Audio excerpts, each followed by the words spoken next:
आज के इस एडिटोरियल एनालिसिस में आपका स्वागत है। आज हम यूपीएससी जनरल स्टडीज के कुछ सबसे क्रूशियल थीम्स को डायरेक्टली और इफेक्टिवली कवर करने वाले हैं। अपना पूरा फोकस सिर्फ और सिर्फ क्लियर कॉन्सेप्ट्स और एग्जाम ओरिएंटेड की पॉइंट्स पर रहेगा। तो चलिए बिना किसी देरी के पूरी एनर्जी के साथ आज के इस विश्लेषण की शुरुआत करते हैं। ओके, तो जल्दी से इस स्ट्रक्चर्ड ब्रेकडाउन को देख लेते हैं। आज की चर्चा 4 मेन पिलर्स पर आधारित होगी। शुरुआत करेंगे एनवायरनमेंट और क्लाइमेट से, फिर बढ़ेंगे इकोनॉमी और एनर्जी की तरफ, उसके बाद गवर्नेंस के इंटरनल सिस्टम्स और आखिर में इंटरनेशनल रिलेशंस। एकदम सिलेबस के हिसाब से मैप्ड है, तो चलिए आगे बढ़ते हैं। पहला सेक्शन है एनवायरनमेंट एंड क्लाइमेट, जो जीएस पेपर 3 के लिए एब्सोल्युटली क्रूशियल है। देखिए, आज के समय में एक्सट्रीम हीट यानी भीषण गर्मी सिर्फ एक आम वेदर इवेंट नहीं रह गई है, ये एक बहुत ही सिवियर आर्थिक और इकोलॉजिकल डिस्ट्रप्टर बन चुकी है। इसी कॉन्टेक्स्ट में एक बहुत ही प्रॉमिसिंग कॉन्सेप्ट उभर कर सामने आया है, जिसे कहते हैं पैरामेट्रिक इंश्योरेंस। बेसिकली ये एक ऐसा इंश्योरेंस मॉडल है जहां टेम्परेचर के एक डेंजरस थ्रेशहोल्ड को क्रॉस करते ही इनफॉर्मल वर्कर्स को ऑटोमेटिकली फाइनेंशियल रिलीफ मिल जाती है। इसमें एक्चुअल फिजिकल डैमेज असेस करने का वो लंबा और थका देने वाला इंतजार नहीं करना पड़ता। बढ़ते हीट क्राइसिस में ये एक उम्मीद की किरण जरूर लगती है, लेकिन हाँ, एक्सपर्ट्स ये भी क्लियर करते हैं कि ये अपने आप में कोई अकेला मैजिक सोल्यूशन नहीं हो सकता। हीट स्ट्रेस का रियल वर्ल्ड इम्पैक्ट सच में चौंकाने वाला है। अगर मरीन बायोडाइवर्सिटी की बात करें तो 37 डिग्री सेल्सियस आते ही कोरल्स का वेंटिलेशन सिस्टम पूरी तरह फेल हो जाता है, क्योंकि उनके हेयर लाइक सीलिया अपना कोऑर्डिनेशन बिल्कुल खो देते हैं। दूसरी तरफ अगर लोकल एग्रीकल्चरल इकोनॉमी को देखें तो बिहार के मुजफ्फरपुर में क्लाइमेट स्ट्रेस की वजह से किसानों को अपनी लीची की फसल में 70% तक का भारी नुकसान झेलना पड़ा है। ये दोनों ही डेटा पॉइंट्स यूपीएससी मेंस के आंसर्स के लिए परफेक्ट वैल्यू एडिशन है।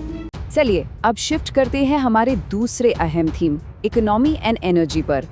यहाँ हमें समझना होगा कि कैसे दुनिया भर में हो रहे ग्लोबल इवेंट्स सीधे तौर पर हमारी डोमेस्टिक एनर्जी सिक्योरिटी को झटका देते हैं। 13% अप्रैल के महीने में एलपीजी कंजम्पशन में आई ये भारी गिरावट एक बहुत बड़ा वार्निंग साइन है। ये आंकड़ा बिल्कुल साफ तौर पर उजागर करता है कि इंपोर्टेड एनर्जी पर हमारी निर्भरता किस तरह एक स्ट्रक्चरल वल्नरेबिलिटी यानी एक बुनियादी कमजोरी बन चुकी है। ये पूरी स्थिति ना एक क्लियर डोमिनो इफेक्ट क्रिएट करती है। इसे ऐसे समझिए, वेस्ट एशिया में आई जियोपॉलिटिकल क्राइसिस की वजह से एनर्जी सप्लाई चेन्स में रुकावट आई। अब सप्लाई बाधित हुई तो नेचुरल सी बात है प्राइसेस शूट अप करेंगे, जिससे लोगों पर अफोर्डेबिलिटी का दबाव यानी स्ट्रेस बन गया। और इसका नतीजा क्या निकला? लोगों ने मजबूरी में सस्ते और ट्रेडिशनल फ्यूल्स की तरफ स्विच करना शुरू कर दिया। इस मैक्रो इकोनॉमिक चेन रिएक्शन को बिल्कुल क्लियर रखना बहुत जरूरी है। ईंधन के बढ़ते दाम सोसाइटी के सबसे गरीब तबके पर सीधा और सबसे ज्यादा दबाव डालते हैं। इस दौरान सरकारी खजाने यानी फिस्कल फॉलआउट को मैनेज करना और इकोनॉमी को स्टेबल रखने के लिए प्राइसेस को तेजी से एडजस्ट करना बहुत क्रिटिकल हो जाता है। एडिटोरियल साफ कहते हैं कि ये एक बहुत ही टफ चैलेंज है, जिसके लिए एकदम एजाइल और तेज पॉलिसी मेकिंग की आवश्यकता होती है। तो फिर इस इंपोर्ट डिपेंडेंस की समस्या को टैकल कैसे किया जाए? दो प्रैक्टिकल सॉल्यूशंस निकल कर आते हैं। पहला है नॉर्डिक आउटरीच, जिसका सीधा मतलब है ग्रीन इंडस्ट्रियलाइजेशन के लिए एडवांस टेक्नोलॉजी और निवेश यानी कैपिटल फ्लोज को सिक्योर करना। और दूसरा सोल्यूशन है कोल गैसिफिकेशन। भारत हर साल 1 बिलियन टन से ज्यादा कोल प्रोड्यूस करता है। अगर इन डोमेस्टिक रिसोर्सेज का सही इस्तेमाल किया जाए तो हम अपनी इंपोर्ट डिपेंडेंस को काफी हद तक घटा सकते हैं। ये डोमेस्टिक ताकत और इंटरनेशनल पार्टनरशिप्स के बीच एक बेहतरीन बैलेंस है। अब हम मूव करते हैं तीसरे सेगमेंट गवर्नेंस एंड सिस्टम पर। किसी भी देश में पॉलिसी की सफलता पूरी तरह से इस बात पर निर्भर करती है कि वहाँ का स्टेट इंफ्रास्ट्रक्चर और इंस्टीट्यूशंस कितने मजबूत हैं। जुडिशियल रिफॉर्म्स की बातें सुनने में बहुत हैवी लगती हैं, राइट?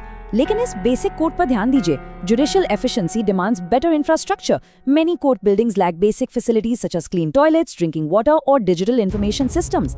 ये दर्शाता है कि जब जुडिशरी में सिस्टेमिक रिफॉर्म्स की बात होती है तो उसकी शुरुआत फाउंडेशन लेवल से ही होनी चाहिए। बिना बुनियादी ढांचे की न्यायिक दक्षता संभव ही नहीं है। 20 लाख, सोचिए इस नंबर के बारे में।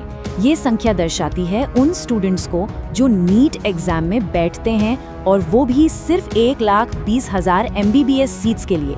इस परीक्षा का स्केल और कंपटीशन अपने आप में कितना विशाल और चुनौतीपूर्ण है।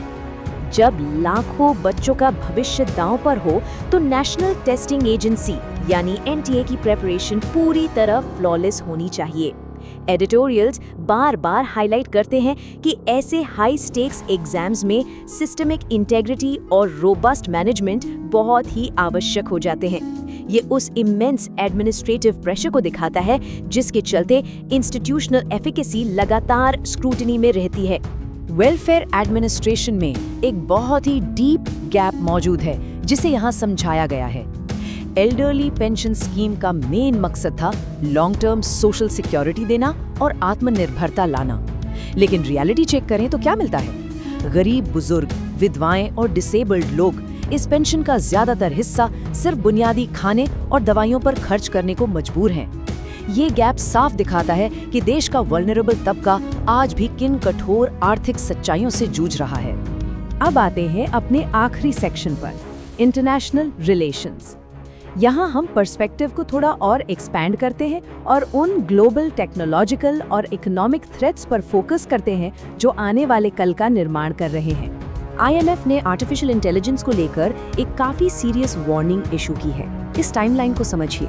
प्रेजेंट में AI कैपेबिलिटीज काफी तेजी से एक्सपैंड हो रही हैं, लेकिन नियर फ्यूचर में इसका एक डार्क साइड होगा। AI पावर्ड साइबर अटैक्स में भारी इजाफा।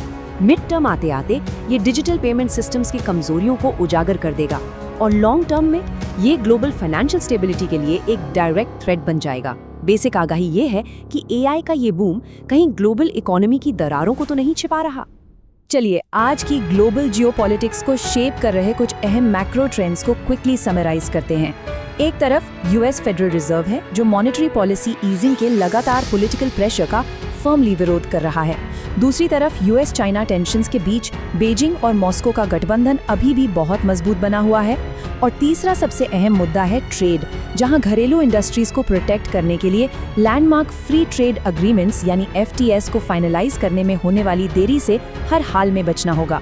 भारत को इन कॉम्प्लेक्स सिचुएशंस में बहुत ही सतर्क रहना होगा। तो इस पूरे डिस्कशन को समेटते हुए UPSC मेंस प्रैक्टिस का एक अहम और थॉट प्रोवोकिंग सवाल बनता है, how do global conflicts and climate change act as dual threat multipliers for India's energy security. Extreme heat के प्रभाव से लेकर वेस्ट एशिया क्राइसिस तक इन सभी डायमेंशंस को एक साथ जोड़कर एक शानदार जवाब तैयार किया जा सकता है। ये डायरेक्ट सिंथेसिस प्रिपरेशन में बहुत काम आएगा। आज के इस विश्लेषण को यहीं संपन्न करते हैं। पढ़ते रहिए और सीखने का ये सिलसिला आगे भी जारी रहेगा।